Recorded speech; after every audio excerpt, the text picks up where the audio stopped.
Good afternoon, children, and welcome to Frontier Study. Today we are going to revise two idioms from them. First is as free as a bird. The meaning of this idiom is totally free. You are free. You have done all the work and you are free. Second is a rare bird. The meaning of this idiom is very rarely seen. Now I request sir to start the class. Thank you. Hello dear students and friends, आज आपके समक्ष मैं कुछ idioms लेकर आया हूँ। ये idioms जो हमेशा ट्रैक रख रहा हो उसको तो सरल लगेंगे, परंतु जो लापरवाह है, दिनचर्या दिन प्रतिदिन जो ढंग से नहीं कर रहे हैं उनको थोड़ा कठिन भी लगेंगे और उनको उतना फ़ायदा भी नहीं होगा। तो मैं चाहूँगा कि आप जो मैं इडियम कराऊँ उनको रोजाना नियमबद्ध तरीके से सुनिए मेरे को बहुत अच्छी तरह से, और सुन करके उनको अपनी डायरी में लिखिए और डायरी में लिखे उस समय अपनी तरफ से भी कुछ इस तरह से नोट्स ले लीजिए जिससे कि आपको याद रहने में सहूलियत हो। चलिए, weird two heads. Weird two heads का मतलब है कि कोई व्यक्ति दो पोजीशन में काम करता है, यानी उसके दो तरह की रिस्पॉन्सिबिलिटी है।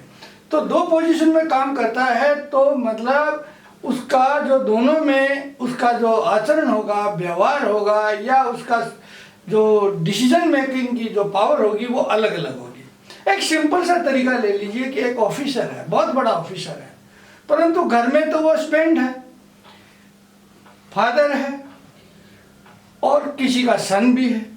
तो उसका जो व्यवहार है as a father will be different than a public figure in the office. तो he is wearing two heads. इसी प्रकार से आप कोई प्रेसिडेंट है, प्राइम मिनिस्टर है, तो ले लीजिए प्राइम मिनिस्टर का पूरा कंट्री भी परिवार है और एक उसका स्वयं का भी परिवार होता है। तो he is wearing two heads. और आप जो वियर टू हेड्स वियर करते हैं तो आपका जो व्यवहार है काम करने का और आपकी रिस्पॉन्सिबिलिटी करने का है, और आपको जो एक तरह से कह दीजिए कि आदर सत्कार है उसमें भी भिन्नता होगी। तो आप इसको इसी तरह से लीजिए कि यदि कोई व्यक्ति के पास में विभिन्न तरह की रिस्पॉन्सिबिलिटी हो, अलग अलग ही हो, किसी इंस्टीट्यूट का तो चेयरमैन हो और किसी जिले का कलेक्टर भी हो, किसी यूनिवर्सिटी का वाइस चांसलर भी हो, तो उसके अलग अलग हेड्स है और उसकी अलग अलग रिस्पॉन्सिबिलिटी और अलग अलग ड्यूटीज है। तो वो पूछ सकता है कि आप मेरे से ये जो सवाल कर रहे हैं, जो सवाल मेरे से पूछ रहे हैं, क्या in the capacity of collector पूछ रहे हैं या in the capacity of husband पूछ रही हो, तो वो पूछ सकता है। चलिए, ये तो समझ में आ गया होगा। कांट मेक हेड और टेल ऑफ समथिंग, यानी मैं इसको बिल्कुल नहीं समझ पाया हूँ कि आप क्या कर रहे हैं, न तो इसका सिर मालूम न उसकी मुझे पूंछ मालूम। तो if you can not make head और टेल ऑफ एनीथिंग और समथिंग, तो आप एकदम से झुंझले हो जाते हैं, झुंझला बोल के बोलते हैं कि मैं इससे कुछ नहीं समझ पाता हूँ, आप ढंग से बताइए तो मैं समझूंगा। To shoot from the hip. To shoot from the hip का मतलब है बिना कॉन्सिक्वेंसेज के आपने कुछ भी ब्लंटली बोल देते हैं, यानी आप बिल्कुल ध्यान नहीं रखते, तुरंत आपका कोई भी इम्पल्स आया कि इस पर क्या रिएक्शन देना है, तुरंत आपने बिना सोचे समझे आपने रिएक्शन दे दिया। तो इस रिएक्शन का जो परिणाम है वो आपने जो है ना पूर्व सोचा नहीं है, इसका जो कुछ भी कारण हो सकता है, यानी इसके रिजल्ट अच्छे भी हो सकते हैं और इसके रिजल्ट अच्छे नहीं भी हो सकते हैं। तो ये ईडियम का ओरिजिन ऐसा बताते हैं कि जो गोवाड़े होते थे ना, पहले गाय चराते, भेड़ चराते, तो वो अपनी जो हैंड गन है उसको चलाते थे तो हिप से चला देते थे। हिप से चलाने का मतलब है टारगेट को तो अच्छी तरह से जो है ना वो क्या बोलते हैं उसको, आप जानते हैं ना, तस्दीक नहीं लेते हैं उसकी और तुरंत चला देते हैं तो टारगेट को हिट करे या नहीं करे। तो to shoot from the hip का मतलब है बिना सोचे समझे बोलना।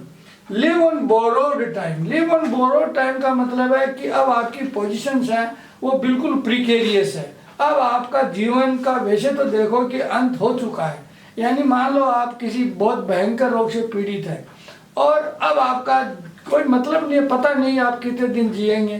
तो जितना आप अब जीते हैं वो प्रभु की कृपा से है और प्रभु ने आपको जो है ना वो दान दिया है, वो टाइम उस दान पर आप जीते हैं। जैसे मान लो कोई कैंसर पेशेंट है या और किसी भयंकर जो है ना क्रोनिक बीमारी से पीड़ित है जिसका जीना बिल्कुल प्रभु की कृपा पर ही निर्भर है, तो हम कह देते हैं कि लिविंग ऑन बोरोड टाइम, इसी तरह से जो है ना अपने सांसारिक भी हो सकता है कि साहब आपका पद खत्म हो गया है, आपको पद से हटा भी दिया गया, परंतु चूंकि जो है ना दूसरा अभी तक आपका जो है उत्तराधिकारी अभी तक नहीं आया है, तो आप अभी काम कर रहे हैं, तो you are working on borrowed time. Next है कट नो आइस।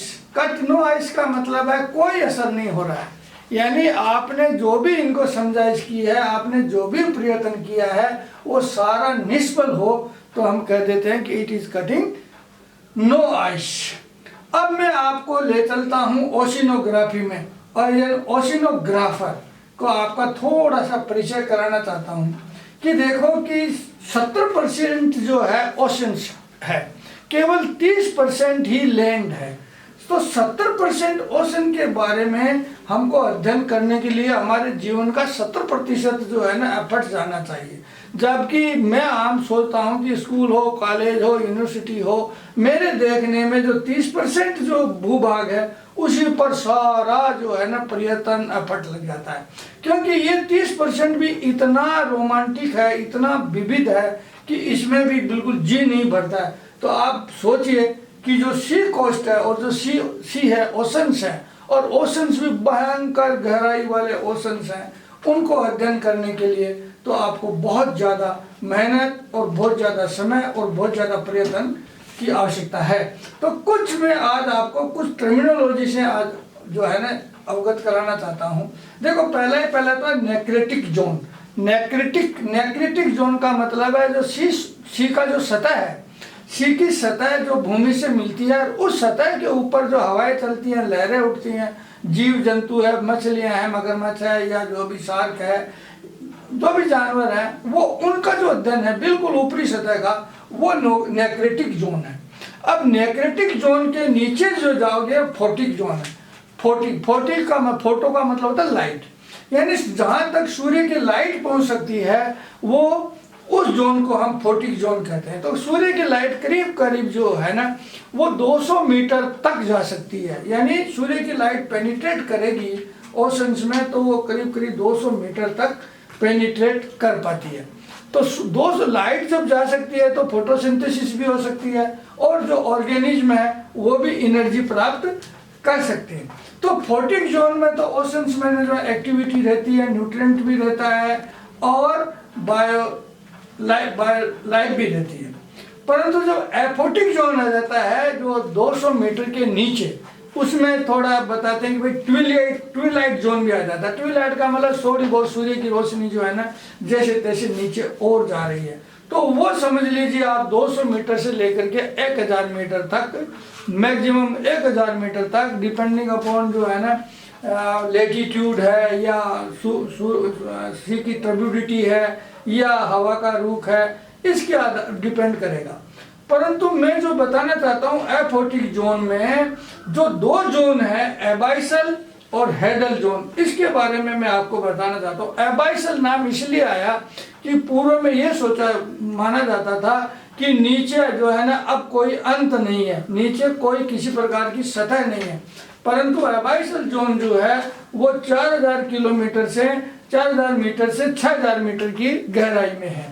इस क्षेत्र में बिल्कुल भयंकर अंधेरा है और जीव जंतु भी बहुत मिनिमम है, और जीव जंतु है परंतु टेम्परेचर पानी का काफ़ी कम हो जाता है, सैलिनिटी भी काफ़ी बढ़ जाती है और न्यूट्रिएंट्स की भयंकर कमी होती है। परंतु इसके बावजूद भी यहाँ पर जो है ना मेराइन लाइफ उपस्थित है। अब मैं नेक्स्ट लेना चाहता हूँ हेडल जोन। ये हेडल जोन क्यों बोलते हैं इसको कि हेड्स यानी नरक, हेड्स यानी नरक, HADS हेड्स, तो हेड्स के देवता हैं वो हेड्स है, हेड है, तो वो हेडल जोन इसलिए कहते हैं कि वहाँ पर पिच डार्कनेस है, बिल्कुल गहन अंधेरा है, कोई सूरज की किरण से लेना देना नहीं है, और जो है ना, परंतु आप एक चीज से मैं आपको बहुत ही थोड़ा चमत्कृत करना बताना चाहता हूँ कि प्रभु की कृपा कैसी है कि वहाँ के जो ऑर्गेनिज्म है वो सेल्फ लाइट कर सकते हैं, अपना जो है ना वो अपनी लाइट कर सकते हैं खुद, उसको बोलते हैं फायरफ्लाई ल्यूसीफेरिन। अपने मतलब जिस प्रकार से आप देखते हो ना कि कभी कभार जो है चमकता हुआ मच्छर आ जाता है जुगनू, है ना, उसी तरह से उस हेडल जोन में भी फायरफ्लाई लूसीफेरिन तरह की जो है ना रोशनी वो ऑर्गेनिज्म में कर सकते हैं। या तो सिम्बायोटिक तरीके से कोई बैक्टीरिया होता है उनके ऊपर, वो रोशनी कर देता है, या स्वयं ऑटो जो है लूसीफेरिन होता है। तो मैं इसको बोलते हैं बायोल्यूमिनेसेंस।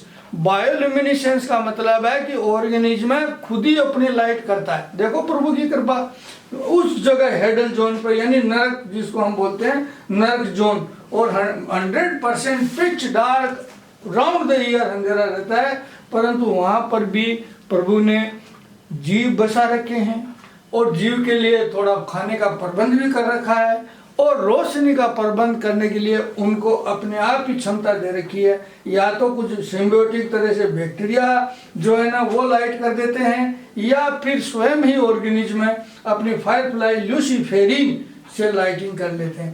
तो चूंकि मैंने ये ओशिनोग्राफी का थोड़ा बहुत टेक्निकल वर्ड्स आपके डाले हैं इसमें, और नहीं समझ में आया तो चिंता नहीं करना, ये समझ लेना कि ये बोनस बताया था। परंतु दो चित बात तो याद रखना, photic zone, aphotic zone. Photic zone मतलब है समुद्र में जहाँ तक लाइट पहुँच सकती है सूरज की, वहाँ पर जो है ना एक्टिविटी, लाइट की एक्टिविटी ज़्यादा होती है। और एफोटिक जोन है जहाँ पर सूरज की लाइट नहीं पहुँचती है, वहाँ पर जो है बायोलॉजिकल एक्टिविटी ऑलमोस्ट मिनिमम होती है। और जो हेडल जोन है वहाँ पर बायोल्यूमिनेसेंस के कारण जो है वो जीव जंतु एक दूसरे को देख सकते हैं। परंतु देखने का बात तो छोड़िए, जो हेडल जोन है वहाँ पर के जो ऑर्गेनिज्म है उनकी आंखें नहीं होती है, क्योंकि वहाँ आंखों की जरूरत ही नहीं है, पता नहीं वहाँ आंखें नहीं होती है, परंतु फिर भी बायोल्यूमिनेसेंस से वो क्या कैसे देखते हैं, ये प्रभु का ही चमत्कार है। तो आज के लिए इतना ही, परंतु मैं सोचता हूँ कि आपको लिए थोड़ा सा दिमाग लगाना पड़ेगा। और मैं ये भी सोचता हूँ कि यदि आपने मुझे ढंग से सुना है तो आपको कमेंट में लिखना पड़ेगा, क्योंकि सारा तो आपको समझ में आएगा नहीं, तो भी नहीं भी आएगा तो भी चलो कोई बात नहीं है, मैं तो आगे बताता रहूँगा और फिर कल आपके लिए नई चीज़ लेकर के आऊँगा। तब तक मेरा इंतजार करिए।